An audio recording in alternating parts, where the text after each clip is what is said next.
Hello मेरे प्यारे से दोस्तों। इस एपिसोड की स्टार्टिंग में हमें दाई को दिखाया जाता है जो कि झटके से उठता है और वो कल रात में बीती हुई सारी बातों को याद कर रहा होता है कि किस तरीके से यू हाओ ने उसे और जीनर को कूटा होता है। मगर तभी दाई नोटिस करता है कि उसकी स्पिरिचुअल पावर इस समय 2 लेवल से इंक्रीज हो चुकी है, वो भी एक रात में। उसे यकीन नहीं हो रहा होता है कि आखिर उसके साथ कल क्या हुआ था। तभी यू हाओ वहाँ पे आकर के कहता है कि दाई बहुत सो लिए, जल्दी से उठ जाओ और मिलिट्री असेंबली एरिया में आओ। तभी दाई उठ करके जल्दी से रेडी होता है और मिलिट्री असेंबल एरिया में आ जाता है, जहाँ पे दाई सीधे ही कहता है, तोंग दोंग तुमने कल रात को जीनर के साथ क्या किया था, वो ठीक तो है ना। ये कह करके वो यूहाओ का सर खा रहा होता है। मगर तभी यूहाओ कहता है कि कुछ पल के लिए बेवकूफ शांत क्यों नहीं हो जाते और अपने सामने देखो। तभी वहां पे जीनर की एंट्री होती है अपने घोड़े पे सवार होकर के, जिसे देख करके दाई एकदम ब्लश करने लगता है। तभी यूहाओ दाई को ऐसा करता हुआ देख के वहां पे मुस्कुराते हुए कहता है कि सच में ये एक नंबर का इडियट है। मगर तभी वहां पे यूहाओ को कुछ अनयूजुअल सी फीलिंग आती है। ये सेंस करके यूहाओ वहां पे अपनी स्पिरिचुअल आई को एक्टिवेट करके चारों ही तरफ ऑब्जर्व करने लगता है।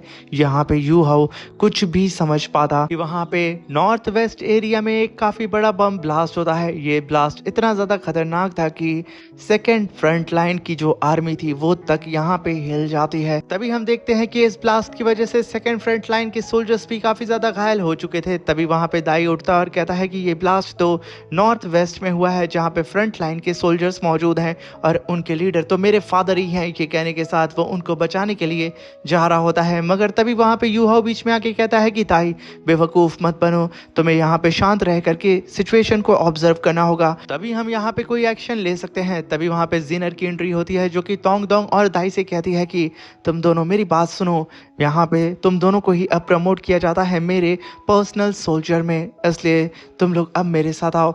तभी वहां पे जीनर कहती है कि तुम मेरे साथ रह करके फर्स्ट फ्रंट लाइन के जितने भी सोल्जर्स यहाँ पे आएंगे हम उनका ख्याल रखेंगे और अपनी सेकंड फ्रंट लाइन को यहाँ पे मजबूत करेंगे। वहीं पे तोंग दोंग तुम्हारी कॉम्बैट पावर बहुत ही ज्यादा स्ट्रांग है, इसलिए तुम फ्रंट लाइन में जा करके एंटर करोगे और देखोगे कि आखिर वहाँ की सिचुएशन क्या है और टाइगर ड्यूक वहाँ सेफ है या फिर नहीं। ये सुन करके यूहाओ भागते हुए सीधा ही वहां से निकल जाता है फर्स्ट फ्रंट लाइन की ओर। तभी हम देखते हैं कि यूहाओ उड़ते हुए जैसे ही वहां पे पहुंचा था, चारों ही तरफ सिर्फ लाशें बिखरी होती हैं। तभी यूहाओ एक सोल्जर को रोक करके पूछता है कि आखिर फ्रंट लाइन में क्या हुआ था। तभी वो सोल्जर कहता है कि आसमान से कई सारे बम सभी लोगों के ऊपर अचानक से गिरे हैं और साथ में कई सारे फ्लाइंग सोल ट्यूटर्स भी हम पर अटैक कर रहे हैं। पूरे के पूरे मेकडूशन माउंटेन के ऊपर सिर्फ तबाही का मंजर हमें नजर आ रहा है और साथ में हमारी आर्मी के जो हमारे ब्रदर्स हैं वो लगभग 70 to 80% मारे जा चुके हैं। यूहाओ आगे बढ़ते हुए कहता है कि इसका मतलब ये है कि सन एंड मून एम्पायर ने सबसे पहले ही यहाँ पे 9th लेवल के fix mountain soul guide cannon से हम पर अटैक किया है और इसकी वजह से हमारी कॉम्बैट पावर बहुत ही ज्यादा हार्म हो चुकी है। साथ में सोल ट्यूटर ग्रुप भी हम पर अटैक कर रहा है, यानी कि ये एक कंबाइंड अटैक है सन एंड मून एम्पायर का। वहां पे यूहाओ देखता है कि मेकडूशन माउंटेन बीच से पूरी ही तरीके से डिस्ट्रॉय हो चुका था, जिसमें रास्ता बना करके यहाँ पे sun and moon empire Duke की आर्मी के ऊपर अटैक कर रहे होते हैं। तभी यूहाओ कहता है कि अगर मैं ड्यूक की जगह होता तो मैं अपने लोगों को बचाने के लिए क्या करता। कहने के साथ यूहाओ सीधा ही उस माउंटेन के और करीब जाने लगता है। तभी सीन शिफ्ट होता और हमें ड्यूक को दिखाया जाता है जो कि अपनी स्पिरिचुअल पावर को रिलीज करके चारों तरफ ही स्पिरिचुअल बैरियर बना करके अपने साथियों को प्रोटेक्ट कर रहे होते हैं। वहीं पे उनका बेटा हुआंग भी ठीक उन्हीं की तरह अपने साथियों को बचा रहा होता है ऊपर से गिर रहे सारे ही बम से। तभी हम देखते हैं कि ड्यूक की यहाँ पे हालत खराब हो चुकी थी क्योंकि आसमान से कई सारे बम लगातार गिरते जा रहे होते हैं। तभी एक अम्ब्रेला वहां पे आता है जो कि लगातार आसमान से गिर रहे सारे ही बम को डिस्ट्रॉय करने लगता है और ड्यूक के सामने एक काफी बड़ा अम्ब्रेला भी अपीयर हो जाता है, जिसे देख करके ड्यूक कहते हैं कि फाइनली जियान जी यहाँ पे आ चुके हैं जो कि हमारे फर्स्ट सोल मास्टर लीग के कमांडर हैं। वहां पे ड्यूक कहते हैं कि जियान जी आप जल्द से जल्द युंगमिंग सिटी में जाएं और सेकेंड फ्रंट लाइन सोल्जर को वहां पे पूरी ही तरीके से एक डिफेंसिव वॉल को क्रिएट करने के लिए बोलें, क्योंकि 6 रिजर्व आर्मी को अब एक्शन लेना होगा। और जब तक आप लोग वहां पे डिफेंसिव वॉल को क्रिएट करने में लगे होंगे तब तक हम लोग आपके लिए यहाँ पे टाइम निकाल लेंगे। मगर तभी ड्यूक का बेटा कहता है कि फादर, आप मेरी बात माने, आप प्लीज यहाँ से चले जाएं, मैं यहाँ पे रुक करके सारे ही सन मून एम्पायर के सोल्जर से डील कर लूंगा। तभी वहां पे एंट्री होती है सन मून एम्पायर के मास्टर ये की, जो कि अपनी sun and moon god divine needle को बाहर निकाल के पूरी ही तरीके से एक्टिवेट करके कहते हैं कि अब हमें किसी भी कीमत पे यहाँ पे ड्यूक को मारना ही होगा। व्हाइट टाइगर ड्यूक, अब तुम्हारा अंत नजदीक है। वहां पे ड्यूक अपने बेटे से कहते हैं कि मेकडूशन माउंटेन के ऊपर अटैक करना बहुत ही ज्यादा मुश्किल है, मगर डिफेंस करना उतना ही ज्यादा आसान है, क्योंकि हमें नेचुरल डिफेंस लाइन यहाँ पे मिलती है इन सारी ही पहाड़ों की वजह से। इसलिए तुम यहाँ से जाओ, मैं यहाँ पे हैंडल कर लूंगा सारी ही सिचुएशन को। कहने के साथ वो मास्टर जियान जी से कहते हैं कि आप यहाँ से तुरंत ही हुआंग को लेकर के यूंगमिंग सिटी में लेकर के उसे जाएं, और जब हम लोग यहाँ पे फाइट लड़ लेंगे तो हम आपसे त्यांगमिंग सिटी में मिलेंगे। और इन केस यहाँ पे मुझे कुछ हो जाता है तो मेरी पोजीशन और मेरी इनहेरिटेंस सीधा ही मेरे बेटे युहांग को ट्रांसफर हो जाएगी। वहाँ पे हुआंग अपने फादर को रोकने के लिए आगे बढ़ता है, मगर तभी ड्यूक खींच करके एक पंच उसकी बैली में दे मारते हैं और उसे वहीं पे बेहोश करने के साथ में जियान जी को उसे सौंप देते हैं और उसे कहते हैं कि जल्द से जल्द मेरे बेटे को यहाँ से लेकर के जाओ। ये सुना ही था जियान जी तुरंत ही वहाँ पे हुआंग को लेकर के चला जाता है। तभी वहाँ पे व्हाइट टाइगर ड्यूक आगे बढ़ते हैं और अपने सारे ही सोल्जर से कहते हैं कि ब्रदर, हमें इन सब का मुकाबला करना होगा, अपनी आखिरी सांस तक अपनी कंट्री के खातिर हमें यहाँ पे इन्हें रोके रखना होगा। ये कहने के साथ वो सारे ही सोल्जर आगे बढ़ते हैं और सन मून एम्पायर के सोल्जर से फाइट करने लगते हैं। जब ड्यूक देखते हैं कि उनकी आर्मी यहाँ पे मारी जा रही है तो वो अपने सारे ही सोल्जर से माफी मांगने लगते हैं, मगर तभी सारे सोल्जर कहते हैं कि मार्शल, हम आपके लिए जान भी दे सकते हैं। और अगर यहाँ पे लेवल 9 और लेवल 8 के सोल कैनन गन्स ना होती इन सन मून एम्पायर के कल्टीवेटर्स के पास तो हम कब का इस वॉर को जीत चुके होते। ये कहने के साथ वो सारे ही सोल्जर खुद को सेक्रीफाइस करके उन सभी टैंक्स और उन सोल्जर्स को मार रहे होते हैं। ये देख करके वहाँ पे मास्टर ये तुरंत ही अपने सारे सोल्जर से कहता है कि ड्यूक ठीक हमारे सामने है, इसलिए अब सब के सब अपने कैनन गन की सारी ही पोजीशन को ड्यूक की तरफ लॉक करो और एक ही बार में इस ड्यूक को खत्म करो। तभी हम देखते हैं कई सारे अटैक ड्यूक की तरफ बढ़ रहे होते हैं, जहां पे ड्यूक ने अपने ट्रू बॉडी मार्शल सोल को भी समन कर लिया होता है। मगर तभी वहां पे एंट्री होती है यू हाओ की, जो कि अपनी स्पिरिचुअल आई की पावर को एक्टिवेट करके फील्ड ऑफ मेंटल डिस्टर्बेंस को एक्टिवेट कर देता है, जिसकी वजह से जितने भी अटैक ड्यूक की तरफ बढ़ रहे होते हैं वो सारे ही अटैक ड्यूक को ना लग करके इधर उधर गिर जाते हैं। ये देख करके ड्यूक वहां पे एकदम हैरान होता है, मगर जब उसकी नजर वहां पे स्पिरिचुअल आई पे पड़ती है वो अपने पुराने वक्त को याद करता है, क्योंकि उसे याद आ जाता है कि इससे पहले भी एक स्पिरिचुअल सोल मास्टर ने उसकी मदद की थी और ये स्पिरिचुअल आई उसी की है जो कि मेरे बेटे का दोस्त है। ये याद करके वो भी यहाँ पे शांत हो जाते हैं और यू हाओ के साथ कोऑपरेट करने लगते हैं। तभी हम देखते हैं कि सन मून एम्पायर के सारे ही वेपन्स और सोल्जर्स की हालत खराब होने लगती है यू हाओ के फील्ड ऑफ मेंटल डिस्टर्बेंस की वजह से। तभी यू हाओ सीधा ही मास्टर ये के सामने टेलीपोर्ट होके पहुंचता है और खुद को वो एक इविल मास्टर की तौर पे वहां पे प्रेजेंट करते हुए कहता है कि आप लोग मेरी पावर का इस्तेमाल करके इस ड्यूक को एक ही बार में खत्म कर सकते हैं। ये कहने के साथ यू हाओ वहां पे एक इल्यूजन क्रिएट करता है और ड्यूक और उसकी पूरी ही आर्मी को एक जगह पे स्थिर कर देता है। ये देख करके मास्टर ये तुरंत ही अपनी डिवाइन निडल की पावर का इस्तेमाल करके काफी पावरफुल अटैक सीधा ही ड्यूक की आर्मी के ऊपर करते हैं और उन सबको वहां पे एक ही बार में खत्म कर देते हैं। तभी हम देखते हैं मास्टर ये यहाँ पे ड्यूक की आर्मी के ऊपर अटैक करने में बिजी थे, तब तक यू हाओ भी वहां से टेलीपोर्ट होकर के गायब हो चुका था।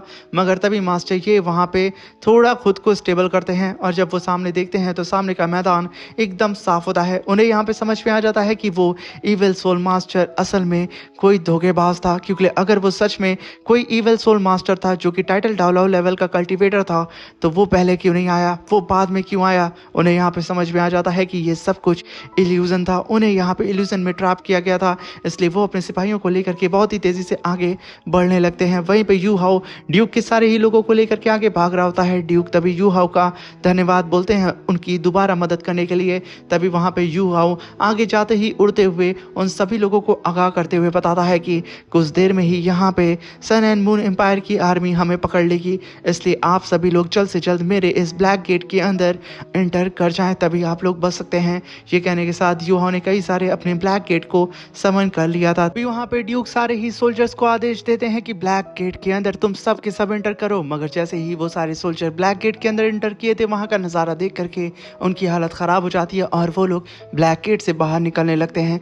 ये देख करके ड्यूक कहते हैं कि तुम लोगों को यहाँ पे मुझ पर भरोसा करना होगा, बिना ही कंफ्यूज हुए तुम लोग आगे बढ़ो, यहाँ पे तुम्हें कुछ भी नहीं होगा। तभी वहाँ पे युवाओं नोटिस करता है कि सन मून एम्पायर की आर्मी बहुत ही तेजी से आ रही है, इसलिए वो वहाँ पे ड्यूक से कहता है कि आप अभी तक अंदर क्यों नहीं गए हैं। तभी ड्यूक कहता है कि मैं यहाँ पे रह करके उन सारे ही सोल ट्यूटर से फाइट करूंगा, इसलिए अगर मैं यहाँ से पहले ही अंदर चला गया तो मेरी आर्मी को कौन बचाएगा, क्योंकि मेरी आर्मी को सिर्फ मैं ही बचा सकता हूँ। तभी युवाओं कहता है कि आपकी आर्मी और तेज नहीं जा सकती है। वहाँ पे ड्यूक आगे बढ़ते हुए कहते हैं कि मेरे सोल्जर बहुत ही ज्यादा घायल हैं, इसलिए मुझे अब उनके लिए टाइम निकालना होगा।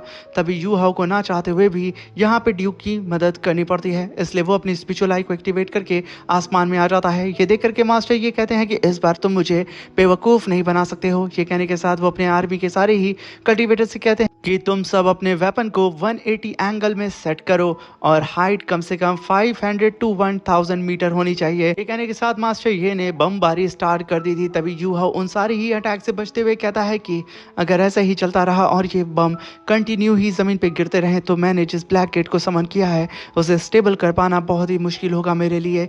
मगर तभी हम देखते हैं कि ड्यूक की तरफ काफी सारी सन मून एम्पायर की आर्मी पहुंच चुकी थी। वहां पे ड्यूक उन सभी लोगों को देख करके white tiger Vajra transformation technique को परफॉर्म करके उन सारे सोल्जर्स के ऊपर टूट पड़ते हैं। वहीं पे यूहाओ अपनी स्पिरिचुअल आई से ड्यूक को गाइड कर रहा होता है। तभी ड्यूक वहां पे white tiger demon God transformation technique को परफॉर्म करके और भी बुरी तरीके से सन एंड मून एम्पायर की आर्मी के ऊपर अटैक करना शुरू कर देते हैं, जिसकी वजह से उन्होंने बहुत ही तेजी से कई सारे सोल्जर्स को मार दिया था। ड्यूक को इस तरीके से सारे ही सोल्जर को मारता हुआ देख करके मास्टर ये वहां पे स्पिरिचुअल वेब को क्रिएट करने के लिए बोलते हैं और सीधा ही वहां पे ड्यूक को कैप्चर करने के लिए बोलते हैं, जहां पे ड्यूक अपने चारों ही तरफ स्पिरिचुअल शील्ड बना करके उस वेब से खुद को बचाने की कोशिश करते हैं और साथ में वहां पे real body of white tiger Duke को समन करके अपने जायंट फॉर्म में आकर के कई सारे सोल्जर्स को फिर से मारना शुरू कर देते हैं। तभी वहां पे यूहाओ ट्रांसफॉर्मेशन ऑफ जुआन वू टेक्निक को परफॉर्म करता है और मास्टर ये के बगल में खड़े हुए सोल्जर को टेलीपोर्ट कर देता है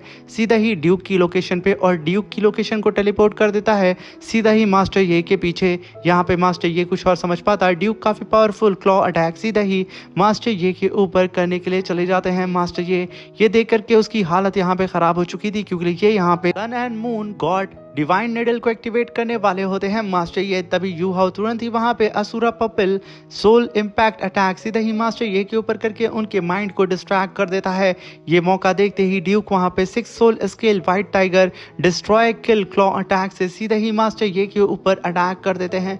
ये अटैक इतना ज्यादा पावरफुल था कि आसपास के सारे ही सोल्जर्स को मारते हुए सीधा ही मास्टर ये की तरफ बढ़ रहा होता है। तभी मास्टर ये 8 लेवल का soul guide spiritual protecting crown और साथ में 9th लेवल का defensive soul guide star sky guard को समन करके यहाँ पे ड्यूक के इस स्लैश अटैक को होल्ड करने की कोशिश करते हैं। मगर ड्यूक का अटैक इतना ज्यादा पावरफुल होता है कि मास्टर ये के डिफेंसिव शील्ड को तोड़ने के साथ में वो स्लैश अटैक सीधे ही जाके उन्हें हिट करता है और जमीन पे दे मारता है। वहां पे ड्यूक के ऊपर सन एंड मून एम्पायर के सारे सोल्जर्स अटैक करने लगते हैं। ड्यूक अपने चारों ही तरफ स्पिरिचुअल बैरियर बना के खुद को उन सारे ही अटैक से प्रोटेक्ट करने लगते हैं। मगर तभी यूहाओ नोटिस करता है कि अब मास्टर ये sun and moon god divine needle से दूर हो चुके हैं, इसलिए वो तुरंत ही वहां पे ड्यूक से कहता है कि जल्दी से जाकर के आप sun and moon god divine needle को कैप्चर करें और काफी powerful attack Sun Moon Empire की आर्मी के ऊपर उससे ही करें। ये सुन करके ड्यूक तुरंत ही अपनी पावर को रिलीज करते हैं और सीधे ही जाकर के कब्जा कर लेते हैं sun and moon god divine needle के ऊपर।